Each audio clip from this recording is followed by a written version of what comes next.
drill bit wear in thermo-mechanical drilling, which is a potential and alternative drilling technique can slash the cost of drilling and increase or improve the drilling performance in deep geothermal reservoirs. Before I go into the excruciating details of my study, I want to give a bit more details about myself. I obtained my bachelor's degree in mining engineering from the top mining university in China, China University of Mining and Technology. And during the undergraduate study, I was supported by CSC for a half-year exchange study at the University of Wollongong, Australia.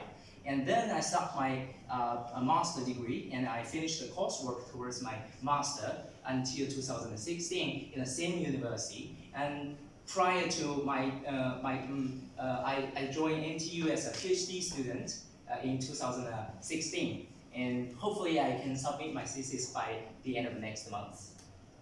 So this is the content of my talk today. I'll first introduce the background and objective of this study, followed by the searcher abrasivity test from in terms of facilities and methodologies. I'll report the results from three aspects: the CEI evolution with temperature, thermally treated rock, and drill bit rock interaction. Then I'll discuss the implications for geothermal drilling from this study. The overall background of this study is that drilling in enhanced geothermal system, which is a technology may yield over 50% of the total amount of geothermal electricity generated in 2050, according to a recent projection. However, the drilling operations can be responsible for over 40% of overall costs of the geothermal project, according to a SPC summary. So, in order to investigate this issue, we're going to look at the issues associated with conventional rotor drilling technique. There are several issues I listed here. For example, the first one is insufficient mechanical energy input due to frictional loss and vibrations, and high rate of drill bit wearing while low rate of penetration, as well as dramatically increasing drill bit cost with depths. As you can see in this figure, the drilling cost of EGS can be much higher than in the oil and gas industry at below a depth of 5,000 kilometers. And the drilling cost increases exponentially in this case. In order to overcome these issues and improve the drilling performance in deep geothermal systems, there are several alternative drilling techniques that have been proposed in recent years. For example, percussion drilling using air or hydraulic hammers to break the rock, prehand the drilling, and mechanical assisted laser drilling and hypersonic projectile drilling. In today's study, I'm going to talk about the thermal-spallation drilling and the thermo-mechanical drilling. In the background of thermal-spallation drilling, as you can see, we apply a high temperature flame onto the rock surface, and the speed temperature difference on the rock surface may induce the pre-existing fractures to extend and connect with each other to form a spallation. And the spallation can eject from the rock surface, and the whole process continue on during the thermal spallation drilling. But for some softer rocks under low stress state, thermal spallation can hardly occur. So we also propose another thermo-mechanical drilling technique in which we apply a flame jet to weaken the rock first, followed by a mechanical excavation of the weakened rocks. Back to our Singapore, we got the Bukit Timah granite, which underlie the central and northern Singapore island. And it is also a potential geothermal energy reservoirs. For example, the Sembawang hot spring, which is measured as a 65 degree at around 100 meter depth, according to Professor Zhao Jian in 2002. So in this study, we use Bukit Timah granite, and this granite is a typical hard rock with a UCS of 160 megapascal, a high Young's modulus of 74 gigapascal, cohesion of 38 megapascal, and a friction angle as high as 54 degree. And the intrinsic permeability of this granite is also extremely low, measured as 1.3 micron dasi. So the objective of this study is to investigate the abrasivity characteristics of Bukit Timah granite after thermal treatment in order to shed light on the thermo-mechanical drilling technique. These are the facilities that we use in this study. Here, the searcher abrasivity test apparatus. So we use this apparator to quantify the rock abrasivity using searcher abrasive index, which is the CEI of the rock surface. And we use the macroscope to measure the wave flight on the status tip and observe the scratch after test. The 3D scanner was also used to quantify the mesoscale of the rock surfaces before and after the stretch. And FESEM has also been used to observe the macroscale features of thermally treated rocks. This slide shows the methodology. For sample preparation, actually we prepared 18 samples with a diameter of 63 mm and thickness of 15 mm. We then ran the surface using fine sandpapers with particle sizes as small as 68 micrometer. And we set 6 temperature levels from untreated to as high as 800 degrees.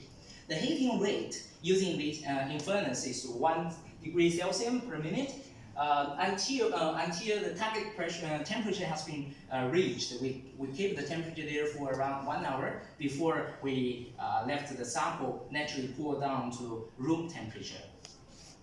This is the testing procedure. We put the sample or clamp the sample on the stand, and a load of 70 kilonewton has been applied on the sample surface, and the sample has been moved for a scratch length of 10 mm within 8 to 12 seconds. And for each scratch, we measure the wear tip of the stylus using the macroscope at an accuracy of 0.01 mm.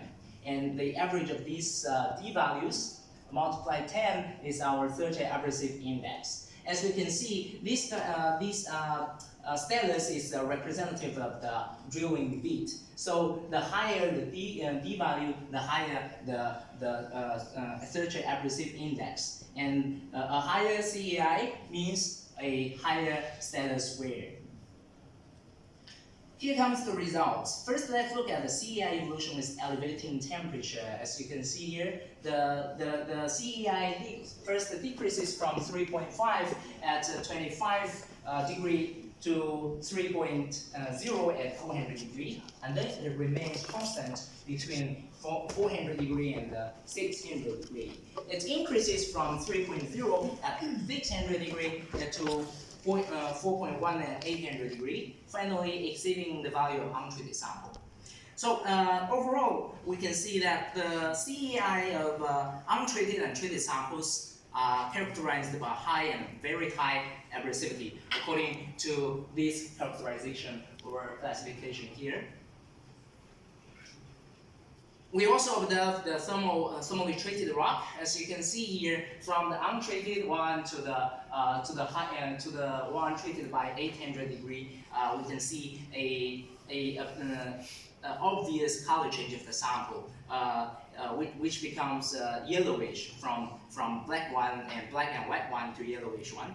This is due to the dehydration of the minerals. And also, we also observe increasing numbers of cracks due to different thermal expansion coefficients of minerals.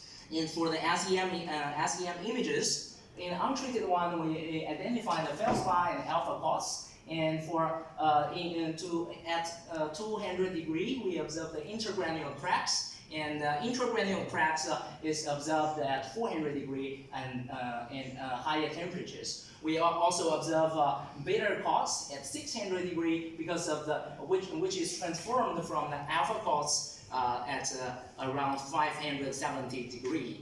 The degradation of the sample induced by hand temperature is also evident by partial melting of quartz, thermal-induced peats, partial delamination, and fully determination of feldspar at high temperature. Let's look at the drill bit and rock interaction. We used the 3D scanner to we use the 3D scanner to quantify the elevation change before and after the experiment. We obtain the average elevation change derived from the elevation before the scratch from the after scratch. The positive one, the positive elevation change at low temperature, probably due to the deposited warm particles from the status. And at higher temperatures, as you can see, the elevation change becomes negative, which means the elevation decreases after the scratch, which is most probably due to the created trenches. And we attribute this rhythm to the rock strength reduction at higher temperature. In this case, the status may dip into the rock sample, and the interaction between the rock sample and the status becomes severe at high temperature, which is, we see the increase of the CEI at higher temperature is because of the severe interaction between rock sample and the status. And we also examine the scratch after the test on the untreated or 25°. As you can see, the warm particles of status are observed deposited on the surfaces of feldspar and quartz, while the biotite is scratched off after the experiment. We explain this observation using the Mohs hardness scale. As you can see, the hardness of the status is 5.4 and 5.5, which is lower than those of feldspar and quartz. Well, it is higher than that of the biotite. That is the reason for our observation. So that is to say, we explain or interpret our results, our observation, using two scales, that is meso and micro scales. From the meso scale, we use the rock strength reduction. From the macro scale, we use the minerals hardness difference between different minerals and status. Okay, let's come to the discussion. We want to draw some implications from our study to the hydrothermal mechanical drilling. As you can see, we identify the temperature dependence of the CEI value. That is, the CEI got an optimal value, that is the lowest value during from the 25° to 800°. That is, there exists an optimal temperature of the rock in which we can achieve the lowest drill bit wear during our experiment. And according to previous studies, some researchers identified the depth dependent and the rock type dependent of CEI values. Combining all these findings, we propose that there probably an optimal drilling efficiency can be achieved by accurately control the flame temperature with varied rock caps in different varied depths, according to the concept proposed by Rossi in early this year. Here comes the summary. Okay, I'm going to summarize my results. We use the CEI value to assess or evaluate the drill bit wear in our experiment, and we also use the SEM images and the macroscope images to interpret our results. We propose that there is probably an optimal temperature for thermo-mechanical drilling technique. Thank you all for your listening.